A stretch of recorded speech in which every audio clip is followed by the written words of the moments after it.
Hey everyone, it's Paula. I'm back with another video. This one is quite sad, and I must say that I'm actually, this one really touched me. I'm very upset about this.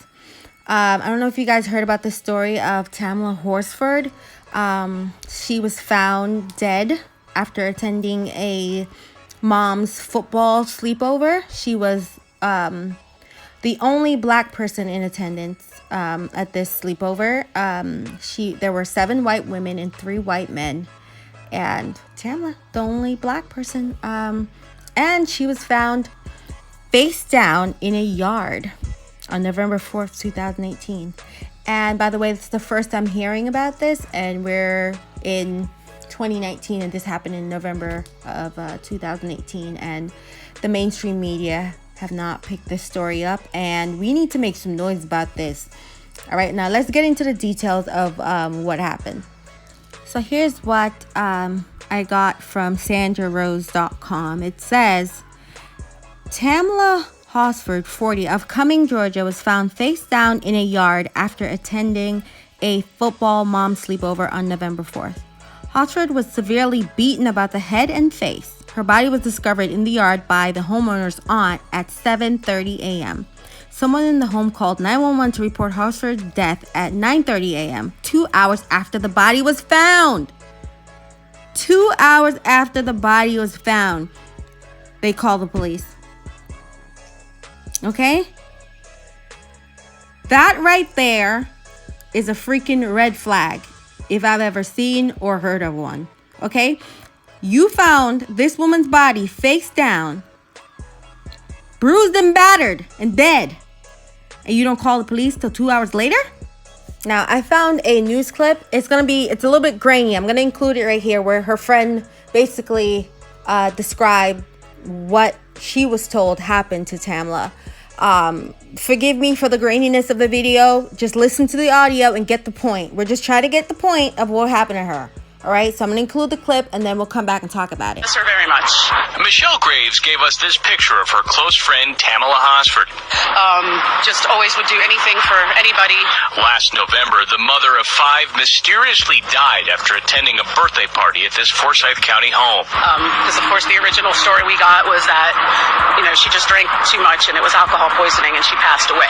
Graves says the way she understands it, her friend may have fallen to her death from this balcony in the backyard. We just want to know what happened to her. Graves says party attendees tried to intimidate her by having her arrested when she started asking questions. She says she learned from a warrant application someone had access to her information. In my work, my phone, my mom's cell phone, my driver's license number. According to internal documents we obtained. All right, I call bullshit on that whole story. All right, so they want to say that Tamla got drunk and she fell off of a balcony, and that's how she died. But yet her face and her head was beaten. All right, I don't want to hear that shit. That's bullshit. That is not what happened, and we need to get to the bottom of it. Now, that woman, Michelle Graves, in that news clip, all right, she's an important part of the story, or the twists and turns of the story. Now, as you guys heard in that clip, Tamla's friend basically said that somebody tried to access her information. Now, that person she's talking about is this guy here, Jose Barrera. Okay, he was in attendance, okay, at this party. Jose is a former pretrial services officer in the county where this murder took place. All right, Jose's girlfriend is related to the homeowner. The homeowner where Tamla's body was found in the yard. All right. Not only was he there, but his girlfriend is related to the homeowner. Okay.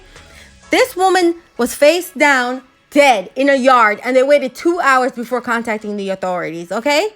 2 hours. Then this guy got terminated from his job as an officer after trying to access personal information about Tamla's friends.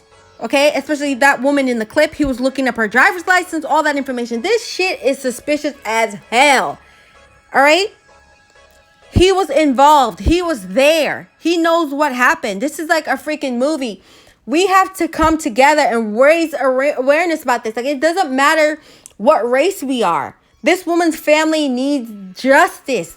She was murdered. She was not drunk. This was not alcohol poisoning. All right. First of all, if she was drunk, fine.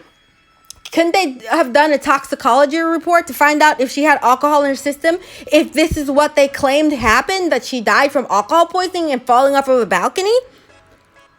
Is there no way to determine if she was under the influence when she died? Like, I'm pretty sure they can do a toxicology report to corroborate the story that these assholes are giving. Because to me, it smells like bullshit, because it is.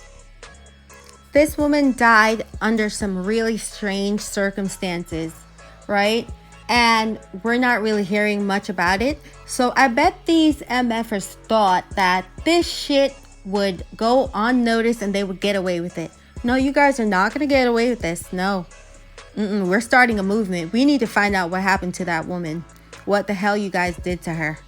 All right. I do not believe that she died from alcohol poisoning and falling off of a balcony. No, something went wrong. All right. She was at a sleepover. First of all, I'm an adult. I'm not sleeping over with 7 other moms. Like, no, I'm not even doing that. And 3 men. All right. That right there sounds a little bit different. She was a little bit different. She thought that this was normal. For me, nope. What the hell? Kids have sleepovers. I'm not having a sleepover at someone's house with 7 women and 3 men. As a married woman, that sounds weird, but that's besides the point. We don't care what her choices were. We just need to know if she was murdered or not. And who did this? All right. Everybody at that home should be investigated. Whoever was there when this happened should be investigated thoroughly. We need to make sure that this makes it on the mainstream media. Everything. We have to start a movement. This woman was murdered, and these MFers try to cover it up because they thought that, okay, it's a black lady, no one cares. No, everyone cares. It doesn't matter what race we are. We care. We want to know what happened, and you guys are not going to get away with it. We are going to figure this shit out. All right? Rest in peace, Tamla. I'm so sorry that this happened. I'm sorry for your loss. I'm terribly sorry. But right now, I am angry.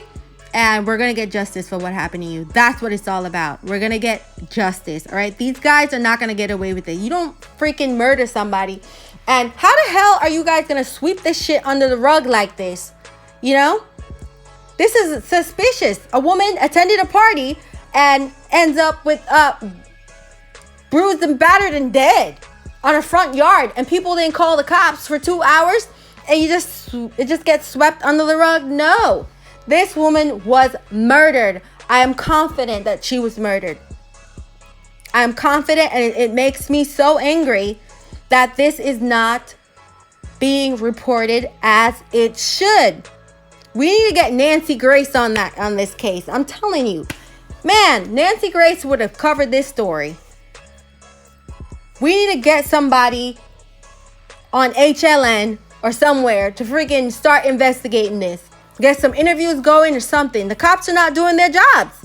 The detectives are doing a piss poor job because everything points to bullshit with this story, especially since an officer was in attendance when this woman was murdered. He was at the sleepover. Okay, and he tried to access personal information of people who were questioning what happened, and he ended up getting terminated. Doesn't that like tell you that there's something very suspicious going on here? All right, that's it for my rant. I'm very upset about this. Share your thoughts in the comments. Thanks for watching.